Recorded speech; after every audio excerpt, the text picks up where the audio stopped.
Going to be a really different kind of talk than what you've been hearing. As I listened to all the introductions, I want to make sure I didn't miss it. How many of you are actually physicians? Okay, so that makes a big difference. So what we've just heard is a bunch of talks about how do we care for specific problems? How do we help manage diabetes? How do we improve our care of hypertension? How do we make our diagnostics better? All of these things are in service of helping the patient. What we've seen in our country the past couple of decades really is just an immense change in the way doctors and patients interact with each other. A lot of this is driven by policy.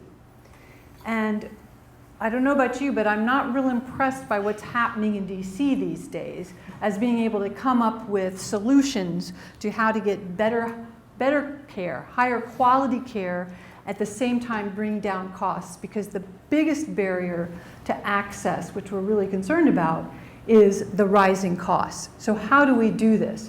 And this is a place where we desperately need innovation. We need physician entrepreneurs to be able to start thinking about how do we change the way we deliver care, how do we change the way that patients pay for care.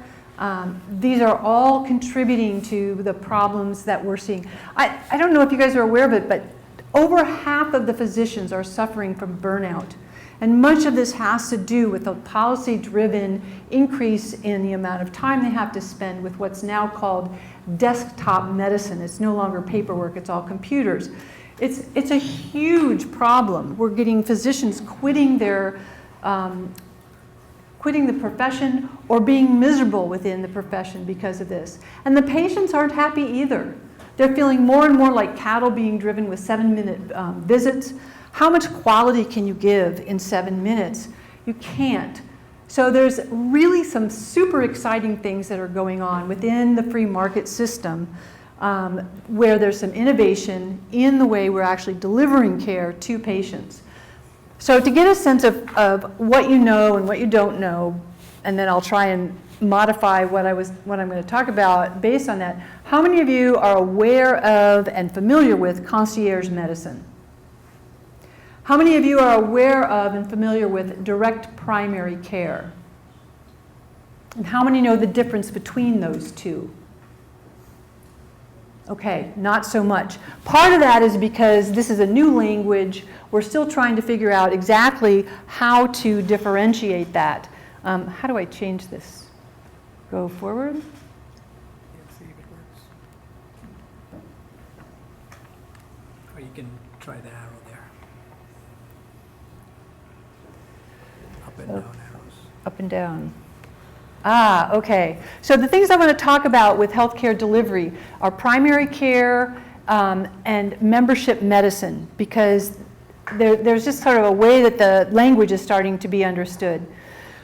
I think we've really been able to come up with some very viable, workable methods within primary care. The next problem we need to tackle is surgery and specialty care. How do we improve both the physician and the patient experience while at the same time maximizing the quality and minimizing the cost?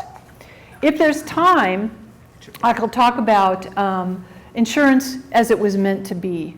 We've really mangled insurance, and this is the reason that we're not seeing insurance function very well is because we're trying to treat something as insurance that really isn't insurance. So what is direct primary care, concierge?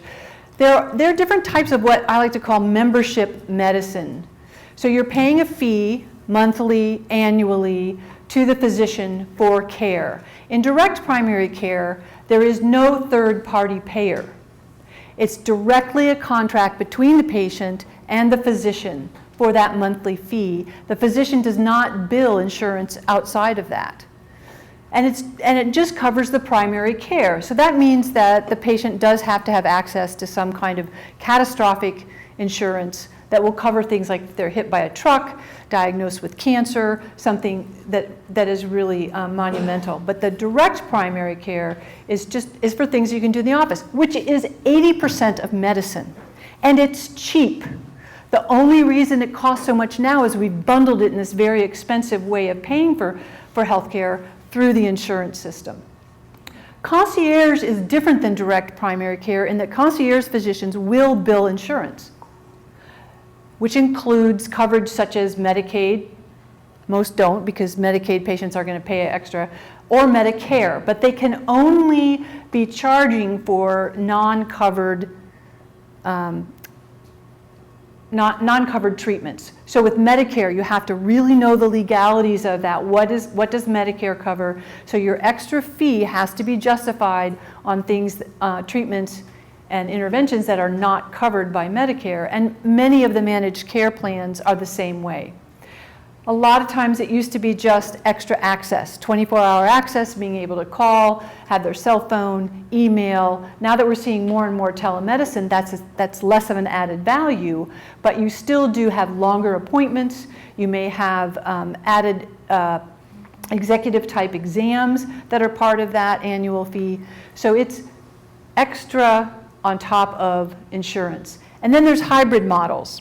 And the way the hybrid models have to work is you actually have to have two different entities. And I have a friend that does that, and I can explain it. So that the patient contracts with a company, and then the physician also is paid by that company. Many of the times in those hybrid models, the physician is 100% owner of that middle company. But it's a way to do that so that they can still participate in Medicare and not go afoul. So Epiphany Health is a direct primary care down in Port Charlotte, Florida. When he first started, he had something like $100 a month was his annual fee. Competition has begun, so now it's driven down to closer to the $60. And then if you want the premium plan, you can do $83 a month. That just means more testing, like mammograms. If you're paying $83 a month, then he covers the cost of your mammograms, other cancer screenings. For a family of 4, that's $174 a month. With that, you get 25 office visits a year at no extra charge. Anything that can be done in the office, and for a family physician, that includes suturing. That means many lab tests, vaccinations, minor surgeries, including vasectomies, circumcisions, things like that. Anything that can be done in the office is at no extra charge. Acute care. Diagnosing abdominal pain, things like that might be in there. Most of the direct primary care physicians then go out and look in the community for independent diagnostic facilities for imaging, discounted labs. This is Lee Gross, he was able to go just into the community and say, okay, I promise to pay you within 30 days, you just bill me when I send you a patient. What's the lowest, what will you charge me? What's the lowest you'll give? He got $20 chest x-rays. That's a tenth of what they usually cost. $200 mammograms. Labs, most labs were for $1, $1.50. And this was not twisting any arms, this was not heavy negotiating, this is just saying, I promise to pay you. And you won't have to go through all that wait and the paperwork and all this. And he's been able to get his patients incredible deals. There's a physician that is in Wichita, and Kansas is one of the states that allows physicians to directly dispense pharmaceuticals. So he buys all of his patients' drugs through the wholesale and saves them. I mean, it's like a hundredth of the cost for them. They completely are able to make up the cost of their membership fees by how much they're being saved on the pharmaceuticals, because it's pennies on the dollar. So there's a wide way that these physicians are providing added value. In addition to the fact of the access that they have, you don't have to worry about the doctors bringing you back more and more times just so that they can get your copay and the extra charges. You know that if your doctor's asking you to come back, it's because they need you to do it. And the doctors aren't under any pressure to have 7-minute visits. So intakes are 45 minutes to an hour, and typical visits might be a half an hour. So this is a actual hospital bill of a patient of Lee's who was not in the Epiphany part of his practice, and he went to the hospital for an abdominal pain. And Lee has a great whole story about this, but to make it short, that ER visit for abdominal pain was $19,723. if Lee did absolutely every single test that ER had done, and he probably would not have done every test that ER had done, the total cost, out-of-pocket cost to that patient would have been $278. Huge difference. Primary care is inexpensive, but we're not allowing it to be treated that way. Some of the examples of the ways he's able to save his patients money by this negotiating or getting the cheaper labs are things like getting a nuclear stress test from a specialist to $520. He just goes to the cardiologist. What would you accept for payment if I promise to pay you right away, no third-party interference? So tremendous amount of savings on these. So this idea of direct primary care, carving out the cheapest and the bulk of healthcare out of insurance, is really making it very affordable. Lee's best customers were the uninsured and the underinsured, who were willing to come pay his prices, which are less than the cost of a cell phone, in order to have almost unlimited access for primary care. Fabulous. What happens if you get hit by a truck? We still need that catastrophic care. Now, part of the problem is the ACA has increased what we have to have under what is now referred to as health insurance, but it's really not insurance. So we no longer can have just catastrophic insurance and be ACA compliant. You have to pay the penalty. Now, most of the cases, if you had a direct primary care and you had some type of high deductible health plan, you could still be saving money. If you had catastrophic coverage with that, you're actually ACA compliant. So there's a physician, an anesthesiologist in Oklahoma. How many of you are familiar with the Surgery Center of Oklahoma? You gotta look this up. You gotta look this up on YouTube. Keith Smith is an anesthesiologist. He and his partners started have an ambulatory surgery center. They initially were accepting third-party private insurance. They never accepted any government money, which is part of why they were able to do what they're able to do. The bulk of what they're doing now is accepting cash. And for about 10 years, they've had their prices posted online. It's bundled pricing. You know ahead of time the entire cost of your surgery. Now, it's an ambulatory surgery center. They're not doing overnight surgeries. Again, because of the regulations make it so difficult, they can't do it inexpensively. They can have somebody stay up to 24 hours, and then they have to release them into a hospital if they need it longer. So Surgery Center of Oklahoma is doing that. There's also another group called the Texas Free Market Surgery. And I'm going to go a little bit more into there. I'll show you the website and what they've done. Some other really creative things that are going on is Oregon Coast Dermatology.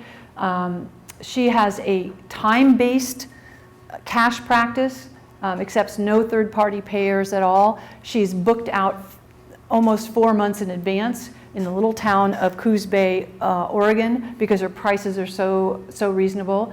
And I think it's once a month. She has a walk-in, $5 a visit, doesn't matter who it is, and takes care of those people who would not be able to afford her regular fees. Another couple of things that I want to go to real quickly, that we're seeing innovations not just in the US, but also internationally, and we really need to be having our eye on them. And two really exciting innovators are Aravind Eye Care and Devi Shetty, who's got Health City in the Cayman Islands and the Narayana hospital system in India.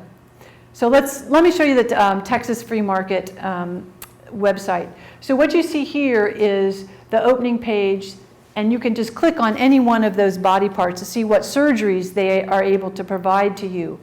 Or you can go to the drop-down menu and it'll list all the different areas.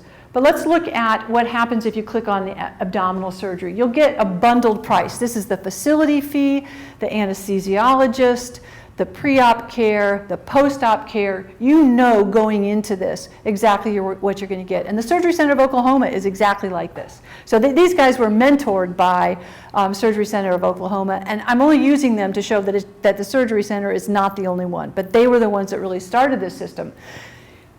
Their prices are so low that a teachers union in Alaska paid for their teachers flight, hotel, surgery, hotel post-op, and their flight back, and they were saving a bundle to go to the Surgery Center of Oklahoma. Because, and if you ask Keith, how do you get your prices so low? He says, that's not the question. We should be asking, why are the hospital's prices so high? Because he's doing it at cost. And when he went to his surgeons, he's got 44 surgeons that work out of his ambulatory surgery center, and all he did was say, what do you want what do you want to charge? And then he figures out, he knows what the charges for the facilities and paying the nurses and all that, and he adds that on to the bundled price. Incredibly reasonable. Now, it's once you see the Aravind and the Health Cities, those seem really high. So let's take a look at one of the what's included in a bundle. So for the Texas Free Market Surgeries bundle, this is a total hip replacement. Everything is included in their price, including the hardware, which can be highly variable in price if you watch that at all. And then they also make it very clear what's not included. So they're not going to pay for your travel, they're not going to pay for your hotel, and they're not going to pay for additional diagnostics that are needed should they arise. So there's all this stuff can be talked with, and people know going into it what they're going to cost, what it's going to cost. The other exciting thing is you don't even have to go to Texas. These guys are just outside of Austin, or to Oklahoma City. Many patients are taking these online prices to their local hospital and saying, beat this or I'm going to Oklahoma, and be able to get the prices to come down. So it's really exciting. Now this is the Oregon Coast Dermatology. She has a great sense of humor, so it's OCD. She says she's OCD, that's the way it goes. But she has a time-based price based on 3 different levels of complexity. She went to battle with the state of Oregon, who said you have to put your codes, you have to put your diagnosis as a CPT code, and she was trying to get out of that. She actually was able to get it so that no, she doesn't have to, but that's now an added-on service. She charges her patients an extra $25 if their insurance companies requires her to put a CPT coding into it. And this one just goes into a little bit, just at the bottom, I couldn't get it all on one slide, about the various degrees of complexity. These are some of the groups in Oklahoma that are now starting to do bundled pricing, so it's really starting to take off specifically in Oklahoma. And if you're just over the border in Texas, you better start bringing your prices down too. So we're seeing a real revolution in bringing prices down. They were able to, there's a Health Choice is the name of the employee plan for the Oklahoma County. They set up a contract with these various entities, and that became their Health Choice Select. So if you're a Health Choice Select provider, that means you're providing a transparent, upfront, bundled price for all the surgeries. The employees were told, if you go to one of our Health Choice Select providers, you don't pay anything out of pocket. Zippo, nothing.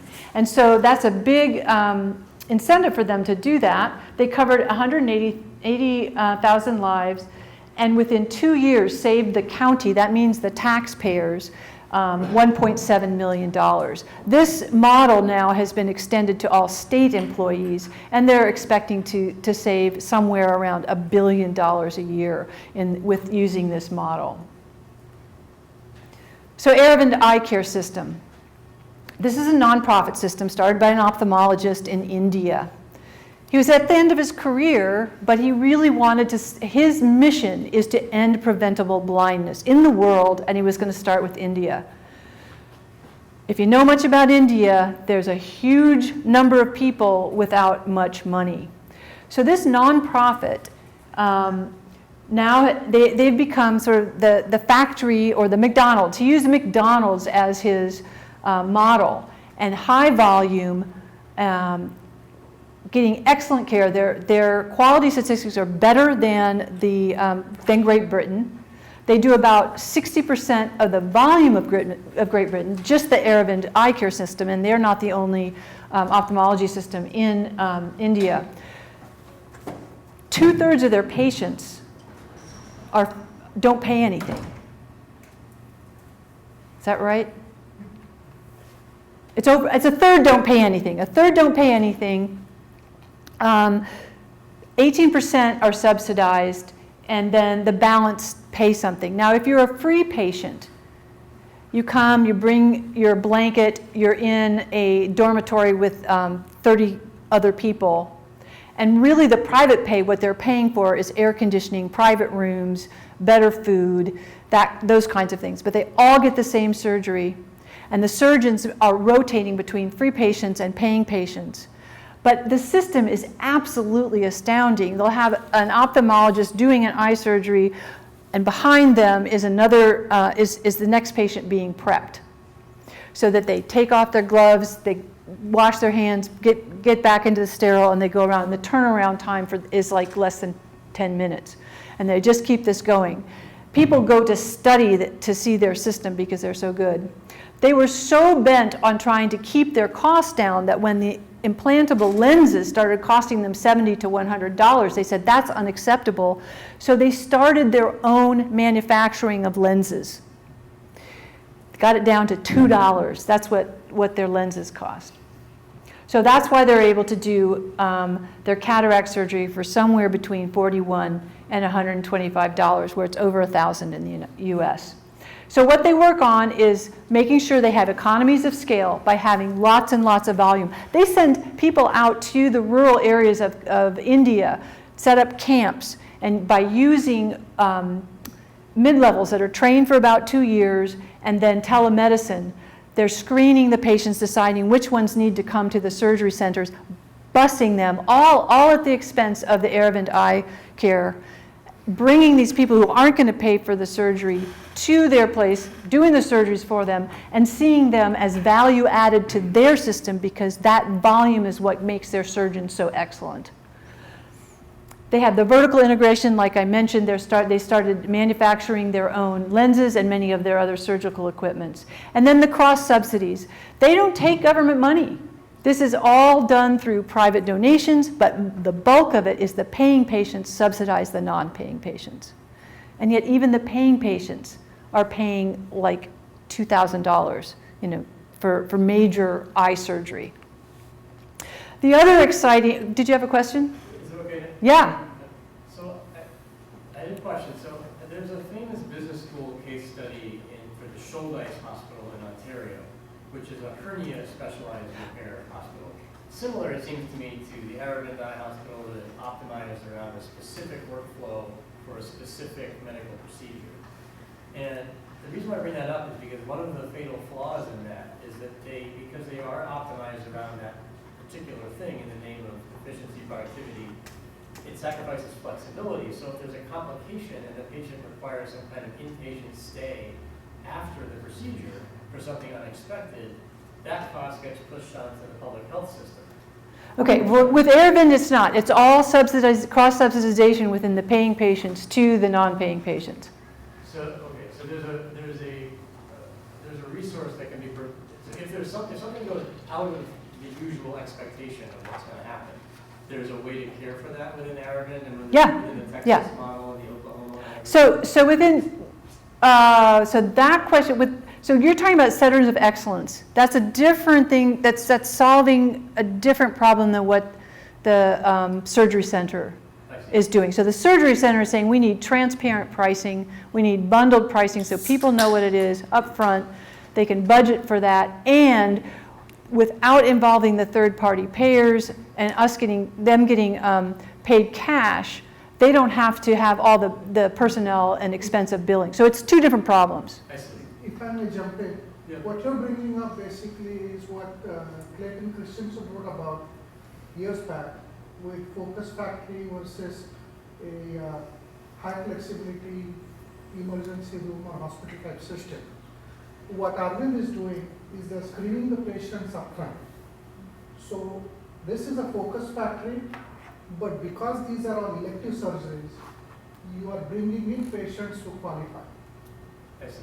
So there's a difference in business model where a hospital is out there, emergency room is there, you don't know who's going to walk in with what complication, versus an ambulatory surgery center where the patient is going for an elective procedure, they have weeks or months to figure out where to go.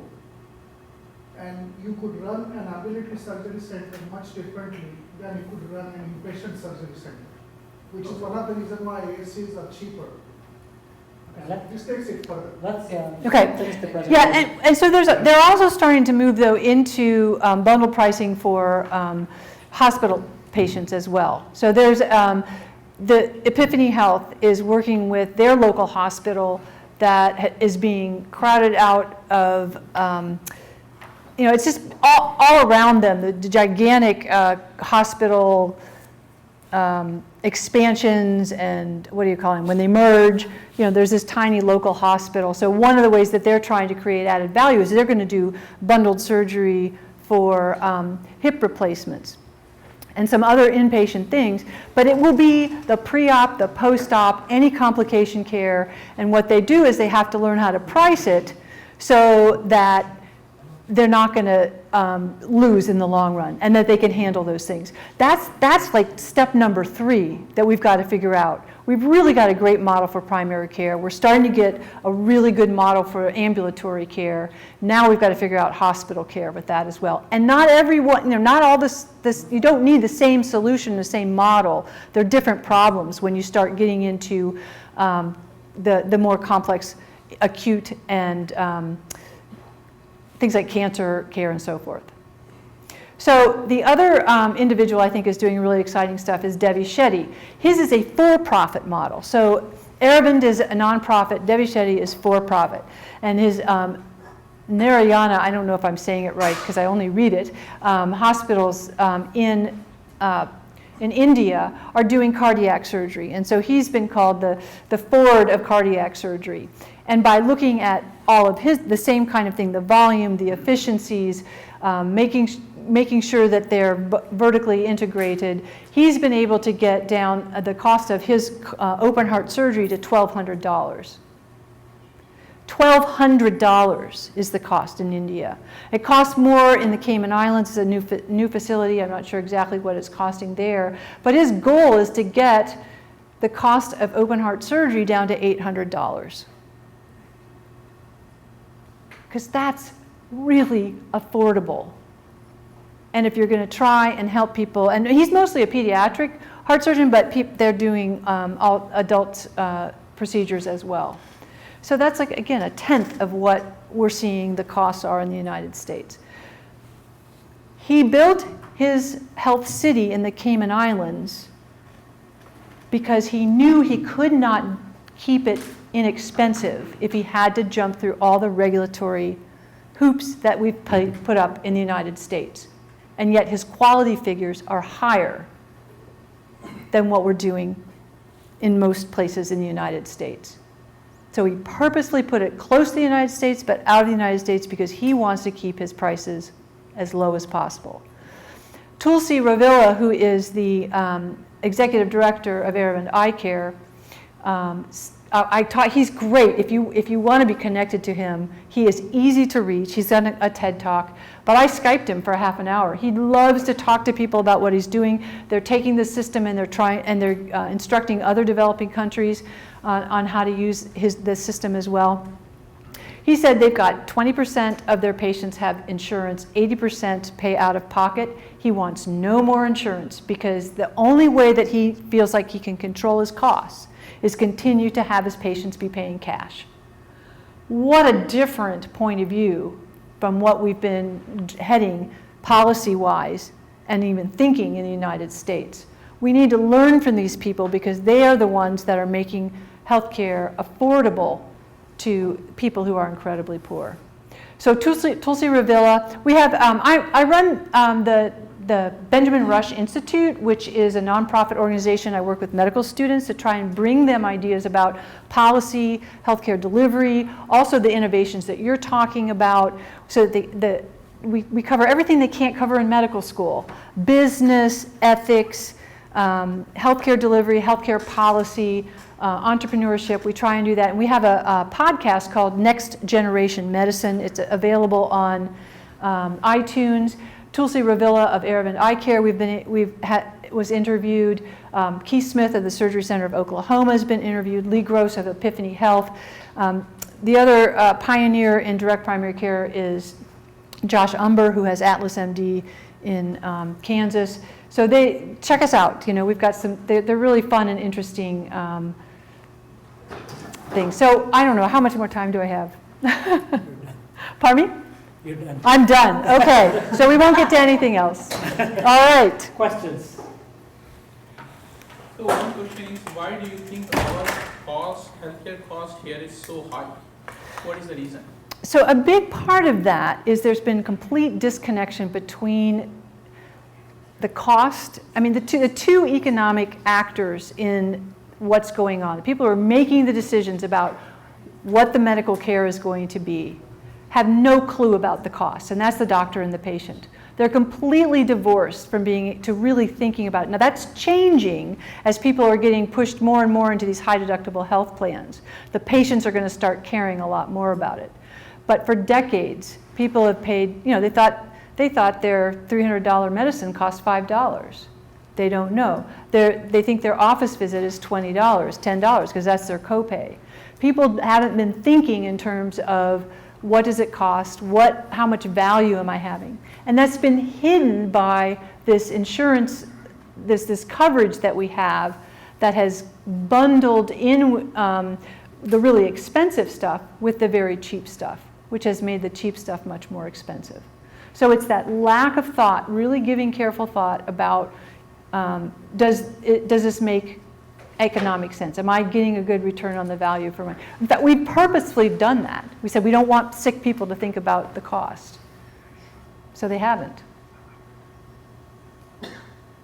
Would you? Here and then No? No, it's very complicated actually. I think for normal person, it's very difficult to understand.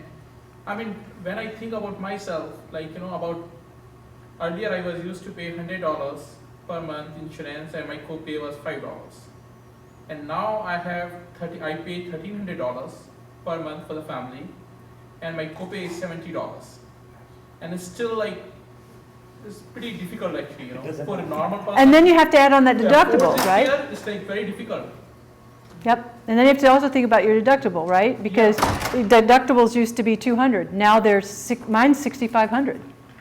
I mean, Right. it's pretty ridiculous. Honestly. It's really, right. So the policies have driven a lot of that. They defined how insurance has to function. I mean, I feel like the lack of transparency is the key reason. I mean, where all this money is going, like for the insurance companies.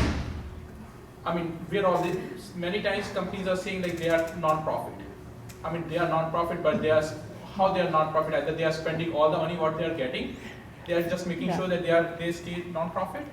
Yeah. I think it's better to think of them as I mean, I see tax, lots of waste you know, everywhere. in the tax healthcare exempt. system. Because they really function like a profit. They just call it different things, but they're tax exempt. Do you have a question back there? Yes, I think I've read something about what you're talking about. It's mistreated. Talk a little bit about this guy from Cayman Islands and what he was doing.